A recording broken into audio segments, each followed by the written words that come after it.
for Anthony Morris. Who? Tony Morris III? Tony Morris? Yeah, he's not here. Okay.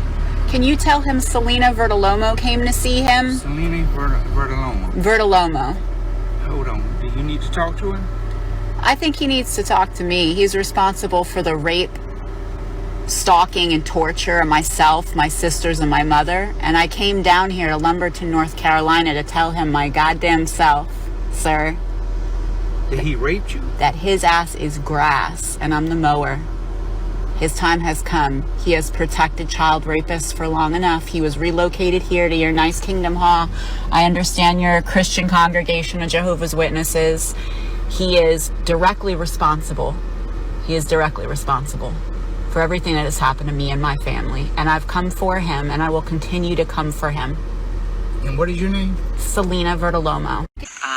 And when I did, I started immediately going after it. My case is specifically different, a little bit different than others because one, my father was high up in the organization. Two, I may be one of the only JW victims who has court record of the SA. In 1996, during a custody battle after my mother ran away with us, after the Watchtower Society assisted my rapist father in finding us again, hunting us down 3,000 miles,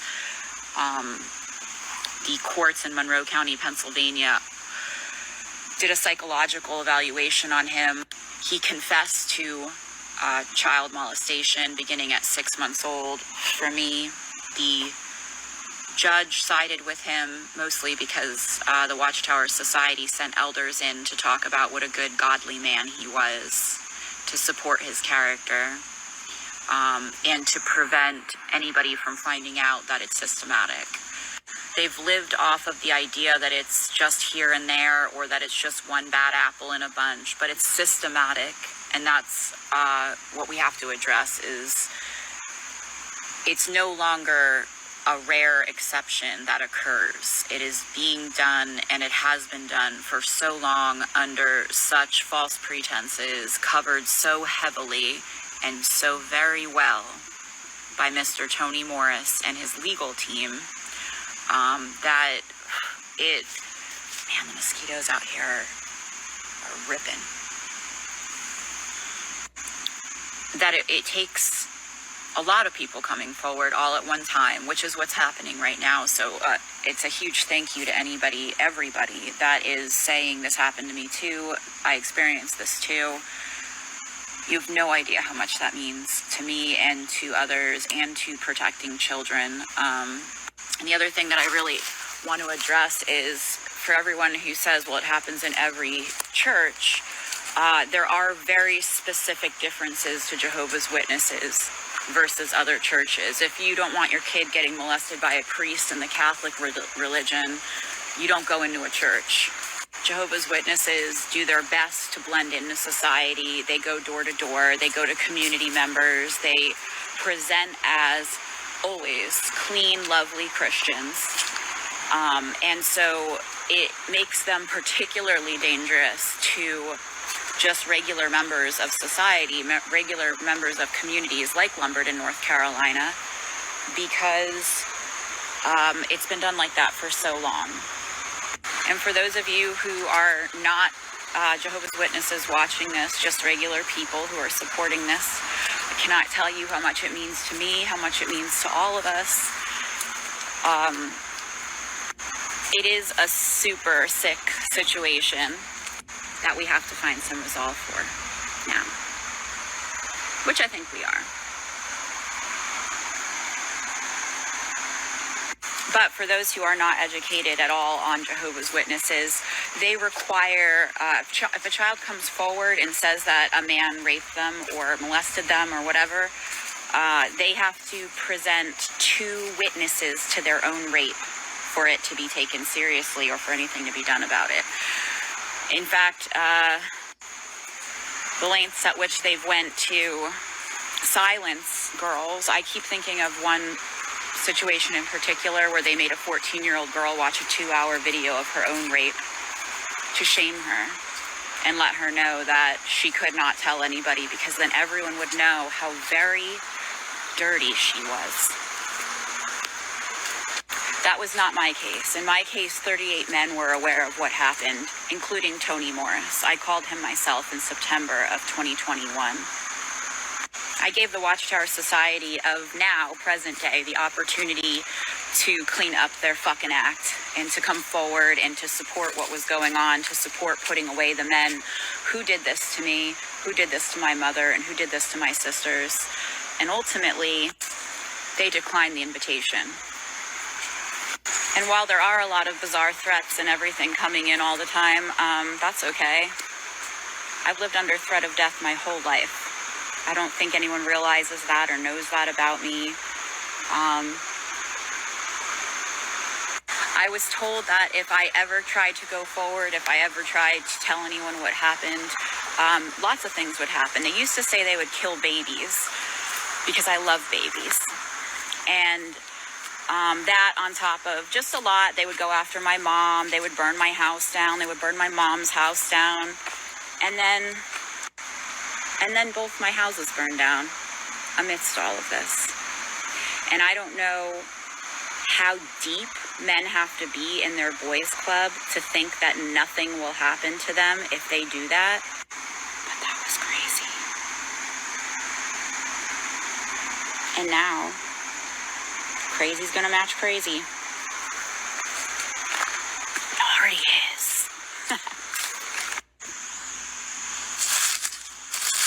Come here. I'll show you.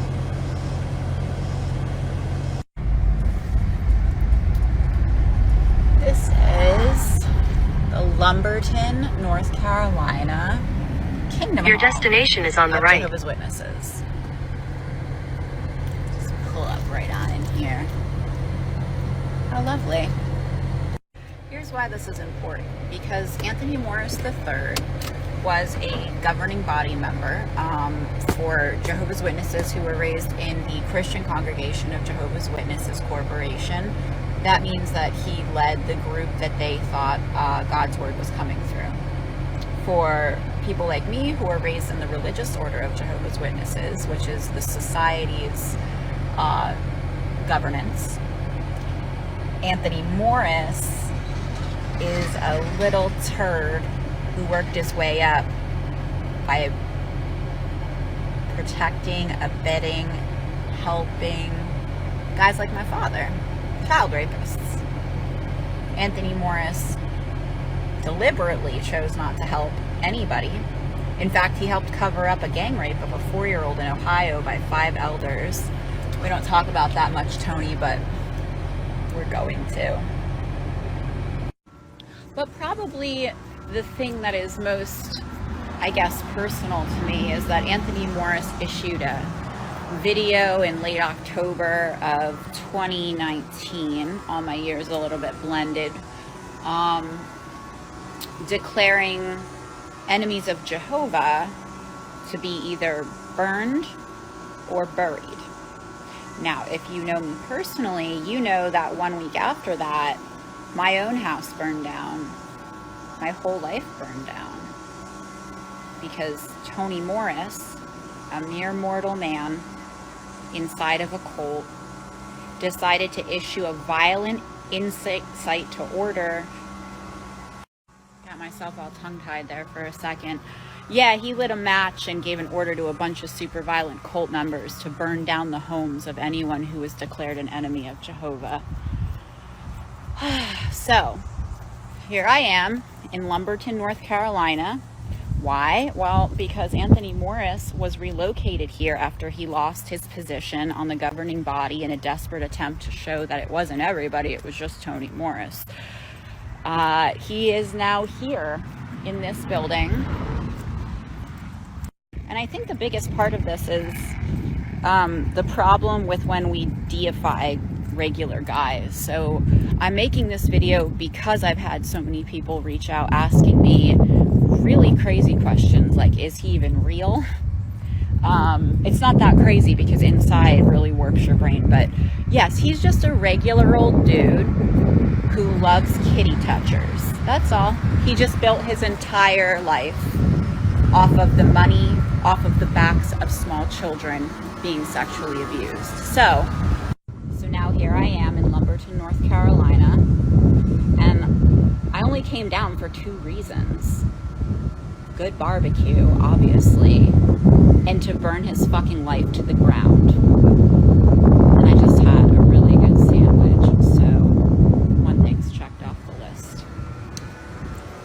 Obviously, I'm just playing around. I wouldn't make a professional video of lighting a match and telling everyone to burn down the homes of anybody who is speaking out against sexual abuse inside of the Jehovah's Witnesses. That would be crazy. Instead, I just want to talk about, for anybody who follows it or is looking into it or has messaged me, I'm sorry for the delays in talking about this. It's been an ongoing investigation for the past 2.5 years because of the wide scope of it. But yeah, we don't want to deify men. We don't want to make men so untouchable or, see them as the voice of God, because then they get away with this kind of shit by reputation alone for 38 years. Luckily, that era is over. I feel relieved. I don't know if you do, but he's also spent the better part of the last 21 years as a close associate of child rapists and pedophiles. And in constantly talking about how women need to keep their mouths shut. So, yeah, it's gonna go bad for him now. Maybe not right now. Right now, he just attends this building like a regular guy who isn't responsible for the sexual assault of thousands of small children inside of an organization that he was leading. And everyone hopes that everybody will forget about him. Pepperidge Farms remembers. Okay, I have to put aside the jokes at least to talk about it seriously for one single second. But the dark humor is my coping mechanism. What else am I supposed to do after being raised worshiping a demon war god? Be violent myself? They'd like that, wouldn't they? Serious time. So Anthony Morris is just a guy who they have shuffled away to make sure that he's hidden away in a nice little kingdom hall so he can still present as a nice Christian man. This is the biggest and scariest part for regular community members. And this is why I'm talking. This is why my channel exists. This is why the investigation is ongoing.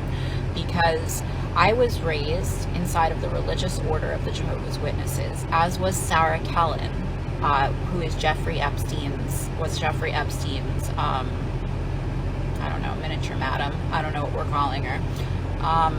She was taken as a girl from the Jehovah's Witnesses, and she was put in a place of luring other girls for them to come and be sexually assaulted. And she was raised exactly as I was, as many girls were. I was just very fortunate in that my mother escaped with us. She took us, she ran. This did not, however, stop them from trying to issue a massive cover-up, a national cover-up, using all kinds of fake media. Oh, we have visitors. And they invited my family to help cover up everything that had actually happened to us. Can you imagine the audacity of someone like that? To actually call the women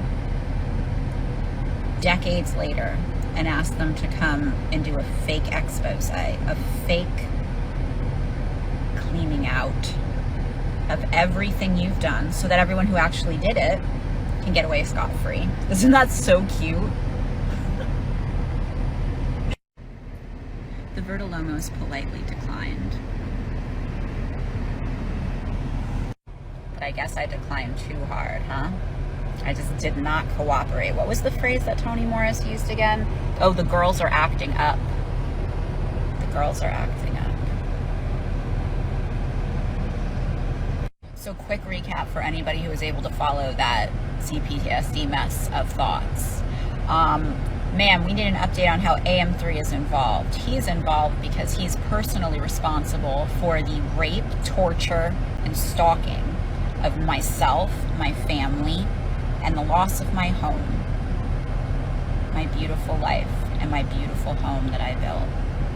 Anthony Morris is going to need to answer for that now because the time of hiding has ended.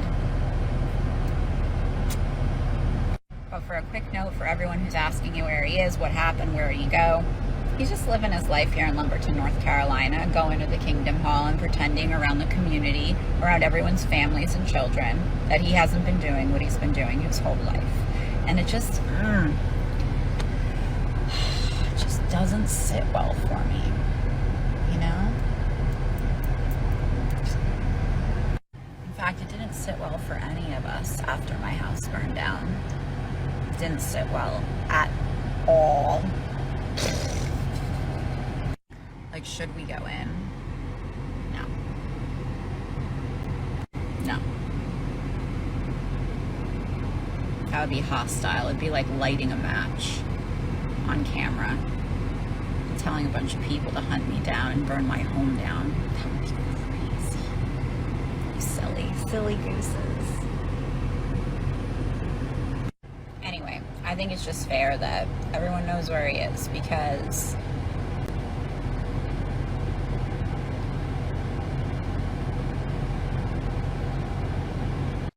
fire would be a suitable means of eliminating such refuse.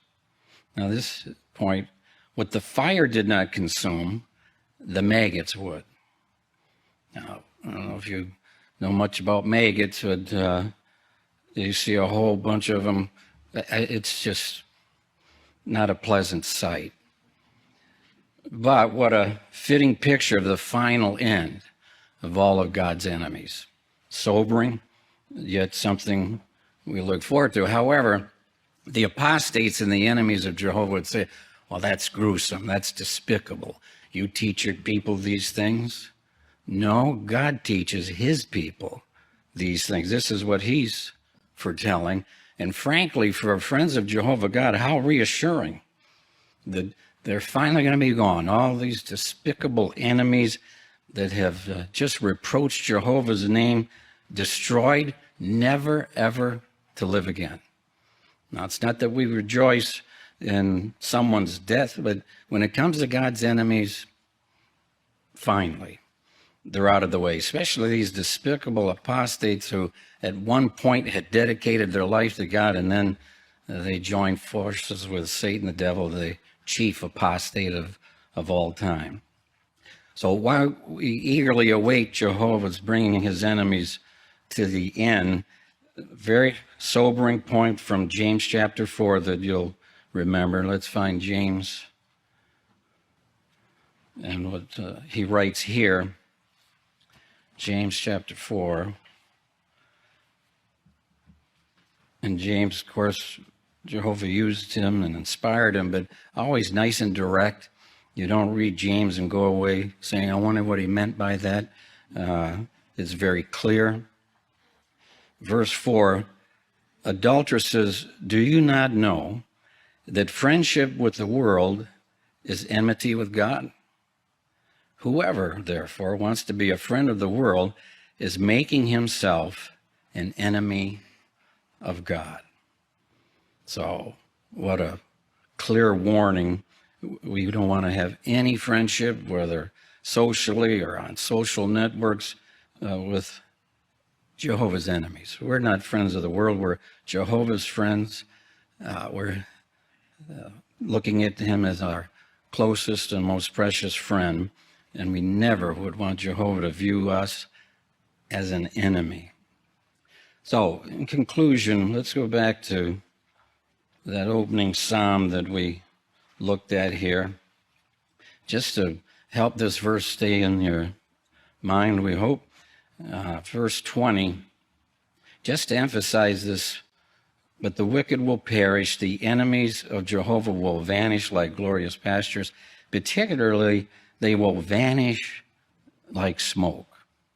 So I thought this would be a nice memory aid. This verse stay in the mind. Here's what Jehovah's promising.